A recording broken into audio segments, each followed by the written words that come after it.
Nakakainis kasi kapag inopen mo yung life mo sa public, feeling nila kilala ka nila.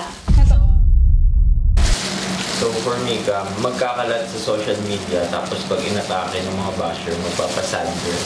Paano ka nagkakalat? Nagkakalat ka ba?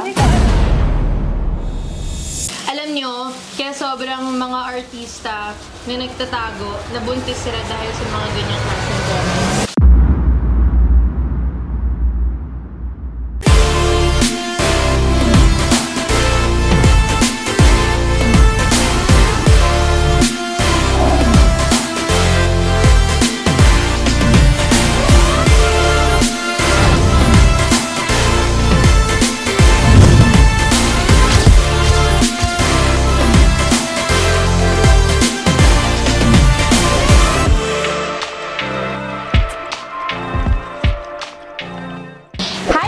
Welcome back to my YouTube channel. For today's video, ang gagawin namin ay reacting to meme comments. So, bibigyan na natin ng spotlight ang mga bashers for today's video dahil hindi naman natin harap pinapapansin yung mga pero para sa inyo, ang video na to. Syempre, ang i-invite ko sa video na to, ang napaka-hot ngayon, syempre sa social media, ay si Mika Salamanca. How are you?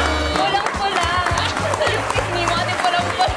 Wala pa man nun. Para kunyari, wala pag nagkakain ng spicy food. Inisip ko, mainit sa social media dahil sa bash. Ay, hot din. Nakita niyo yung mga swimsuit photos ni Mika. Ayun, magbabasa kami ngayon ng meme comments. Actually, mag-react kami ngayon sa meme comments. So, para may twist itong challenge na to, syempre, kailangan namin kumain ng spicy food! Okay. First muna na meme comment ay para sa akin. Sabi, general tatay nito, kaya mayaman nito. Okay lang mga anak na mga anak. Bubuo tayo ng basketball team! Hindi naman yun yung inisip ko nung nanganak ako na okay lang. Kasi simula nang nabuntis ako hanggang ngayon, kami ni Vernie, wala kaming hiningi sa family ko at sa family niya. Nakakainis kasi kapag inopen mo yung life mo sa public, feeling nila kilala ka nila. Kumbaga, open book siya, pero walang pages. So for me, magkakalat sa social media, tapos pag inatake ng mga basher, magpapasad girl. Ano? Paano Ano ulit yung una? magkakalat sa social media? Paano ka nagkakalat? Nagkakalat ka ba? Hindi ko alam, te. Baka feeling nila kalat yung paganda. Alam nyo, kahit hindi na naman katangin ng bashers, parang just pag inatake nyo yung tao, anong in-expect nyo, hindi talaga mag-react at all. Eh, tao din naman yung Ano pag kayo galit, okay lang. Pag ako, hindi. O diba, dagdag single mom na naman yan sa Ay! Ay! Ang mama na magalit ka! Hindi ko alam kung ano magiging reaction natin doon. Diba? Pero as of now, ayoko naman talaga magsabi ng patapos na forever and ever kami. I hope na forever and ever kami kasi syempre gusto ko lumaki si Athena na may tatay. Ano naman lang yung goal? Yun naman talaga yung goal. Bakit naman din kayo magsasama kung wala lang, di ba? Bakit parang ayaw niyo bang sumaya yung iba? Or hindi ba May kayo yung buhay nila? Feeling ko malungkot yung buhay nila. Oo, kasi di ba parang pwede mo namang isipin na, ay, shucks, si Athena, mabubuhay ng maganda yung family. Pero instead na yun yung isipin na nasabi nila, ay, may single naman ang iba. Tigil nyo yan, yung mga kabitera nyo sa katawan. Parang for example, naglalakad ako, ay, naku, madudulas yan. Hindi ba pwede makarating muna sa upuan? Exactly. Tandaan mo, hindi ka may issue kung naiwas ka sa mga lalaki. Basad lagi sa mga IG story, malambing naman sa Facebook. Alam mo, pag meron akong nakasama, kahit kuya ko, kabit ko. Oh my God. Kahit mga pinsan ko, kabit ko para sa kanila. Ganyan sila katindi. Maselosa pa kayo kay H2. Alam mo, pagka nga nababasa namin yan ni H2, minsan tinatawanan namin. Parang, hala, bago na naman yung kabit mo. Nag-aasaran ko. Ang tigil na! For iba, end of career in show business. So young and early to handle responsibility. Good luck. You know guys, magsa-start ako sa unang line na sinabi niya. Alam nyo, kaya sobrang mga artista na nagtatago, nabuntis sila dahil sa mga ganyang klaseng comments. Kasi pag nalalaman nilang buntis sila, di ba, imbis na isipin nila, hala, iniisipin ng family ko, iniisip nila, anong iisipin ng tao. Kaya yung iba, ba't niya tinago yung anak niya? Dahil sa mga ganitong klaseng tao. Ako, lucky lang ako na naging brave ako na wala na talaga akong inisip na kahit na anong comment. Kasi ang nagmamatter lang na comment sa akin is from my family and friends. The rest, bahala kayo kung magugustuhan niyo ako or hindi. Basta ito yung life ko. Yun yung para sa akin. Tsaka di mo natapos ang buhay pag may buhay na nasilang. Tama! Laging ending na word. Ang dami mga pa-quotes ni Mika. Word of it daw. Para may makakuha kayo naman dito sa video. Tsaka ang laki-laking blessing sa amin ni Athena. Ang dami naming natutunan simula nung nagka-baby kami. Hindi lang as a parents, pero as mag-jowa sa amin ni Vern. Yun nga, pinakita ko sa'yo kanina pag nasa labas ako. Sobrang excited ko pag uuwi ako kasi may Athena na ano. Ang sarap talaga kapag may dalawa kang baby, si Athena at si Vern. Ano? Baby ka din. Kahit ano tago mo kay Bon, lalabas at lalabas siya. Walang sikretong hindi na uwi. Parang hindi ko naman tinatago si Bon. Kabit si Bon? My God! Si Bon, alam mo, lagi akong tinatag dyan. Nasa inyong dalawa ni Bon. Tawang-tawang. Alam mo, ang alam ko, favorite niya si Bon. Favorite, at least Bon, di ba may favorite sa'yo? Tsaka kung tinatago siya ni Mika, bakit lagi niya pinupost si Bon? Pakailan pala kayo. Hindi talaga. Kapiling talaga yun. Kabit ko talaga si Bon. Buong paniniwala nila. Bawal naman si Bon, kabit ng taon. Kahit may picture sila na kahit silang dalawa yung magkatabi, feeling ko nga siya yung may kabit kay Bon eh. Kaya sila lagi yung magkatabi matulog. Minsan may time na tumataas yung engagement niya, tas good sa brands, kasi tumataas yung engagement niya sa mga basher dahil sa comments. Oh, thank you! Tapos kaya natuwa si Bon, natuwa siya nung time na yun. Pero like, syempre stressful sa kanya yun sa family niya kasi Tapos umabot na rin sa family ni Bon. Kahit naman alam mo sabihin natin, hindi talaga ako ipupush na Oo, totoo. So, bahala na kayo dyan. Sige, kabit si Bon. Cheers! Kabit na lang siya. Cheers! Kabit si Bon! Wala akong masama sa mga basher, ba't ganun? Sorry, wala akong mabigay sa inyo. Maakanga siya tayo. Diba? Sige, magsibuntis para kayo kawawa. Mga kayong mga timawa.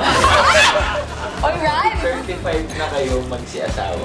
Bakit kayo nagde-decide na kailangan 35? Ano ba yun? Itutulog mo ba ako sa'yo? Kailangan mo parehas tayo.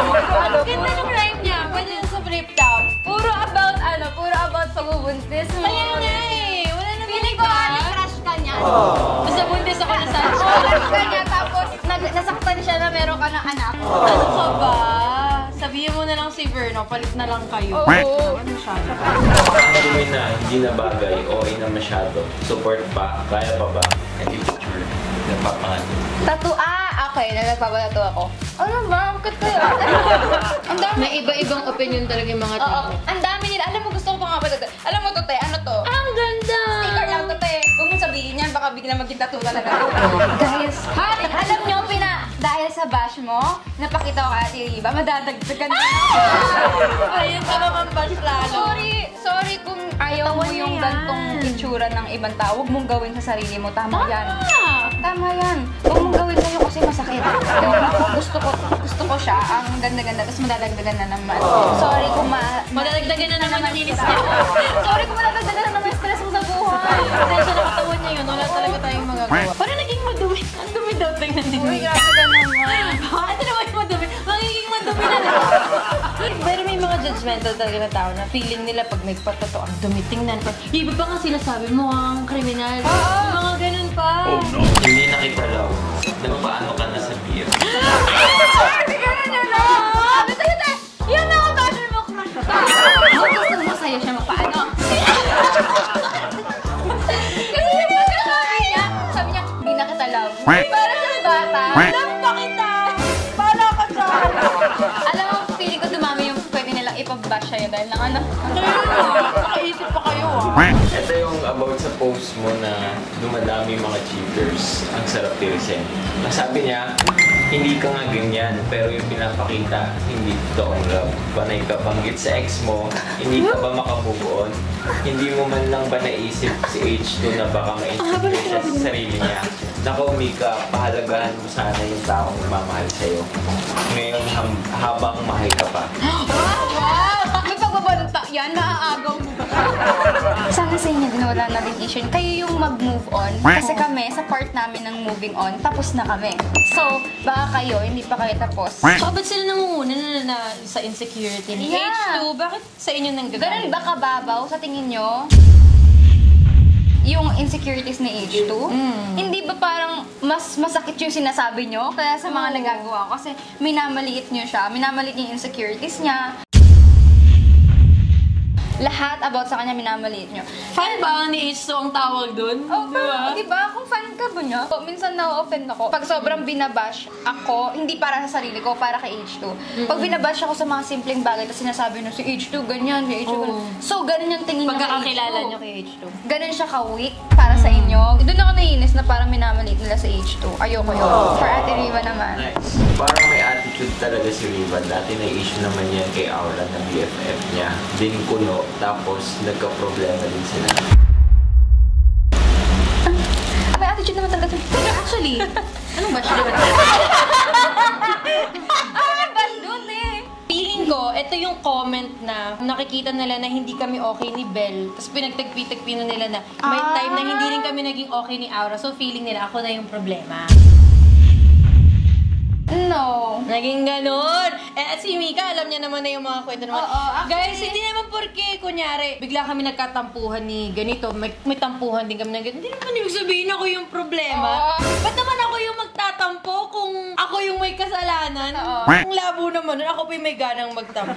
Feeling ko sa looks mo kasi, na parang, di ba nga, noong una natatakot ako sa'yo kasi sobrang Parang matapang yung ang issue. strong ng dating na hindi mo maintindihan. Tapos sumasayaw ka pa. What if jumbagin mo kami? Ganun mo kami, di ba? Nakakaloka. Pero sanay na ako na nasasabihan ng mukhang attitude, mataray, maarte. Pero totoo lang, sino ba yung walang attitude? May mga certain attitudes tayo sa certain na mga bagay na nakaka-trigger ng attitude natin na yun. Tama. Pero sa nakikita ko parang si Ate Riva, sobrang taas ng pasensya niya sa tao. So pagka talaga. sobrang haba ng pasensya niya sa tao, so pag merong siyang hindi kinausap or hindi naging okay, mag-isip-isip na yung hindi naging okay sa kanya. Kasi for sure marami na yung binigay niyang pasensya. Hindi mo nga ba ng pasensya ko kay Christine eh. Asan ka, Christine? Oh, Christine, ikaw nga, humaba pasensya mo ka. Christine, ako nga nawala ng pasensya sa may time na hindi kami nag-usap na sobrang tagal nga ni Christine, oh. Ay, alam ko to! Diba? Gusto niyo malaman? Kami kang dalawa. For the next video. Siyempre, wala naman siya dito. Tsaka ano, parang yung mga tao ngayon, mabilis nga talaga silang maging parang kala mo, parang detective. Ito yung nangyari sa kanila. Paranoid sila sa mga pinapanood nila.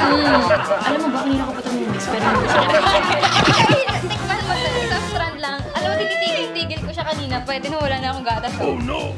Okay, for the next. I am following because Salamanga. I don't even like her. Oh my gosh, I'm so flattered. Feeling ko like mo naman talaga. Oo. Chemical, baka nakikibanwagan lang You ain't me cause you ain't me. Alam mo kung hindi mo alam, mas lalo hindi ko alam. Sabi mo namang followers ni Mika, mapapansin ko pa. Sorry kung hindi mo alam ba't mo ako pinafollow pero pinafollow mo ako. Pero thank you at the same time kasi pinafollow mo pa rin ako. Sobrang understanding niya. Sobrang, alam mo yung kinoconsider niya pa rin yung mararamdaman ko pag in-unfollow. Diba? Following her. I don't even like her. Pero for the sake of, baka mainis siya pag in-unfollow ko, wag na lang. Baka ganun yung nasa isip niya. Thank you.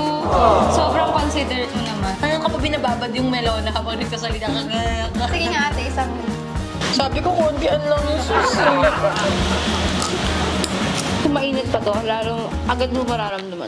Okay guys, so doon na po nagtatapos ang reacting to mean comments. Sorry, di na namin tatapusin kasi actually ulit-ulit lang naman yung mga sinasabi ng mga tao.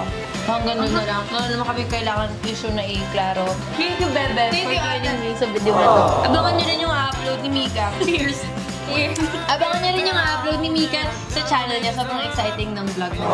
Okay, thank you guys so much for watching. Don't forget to subscribe to our YouTube channel, Mika Salamanga.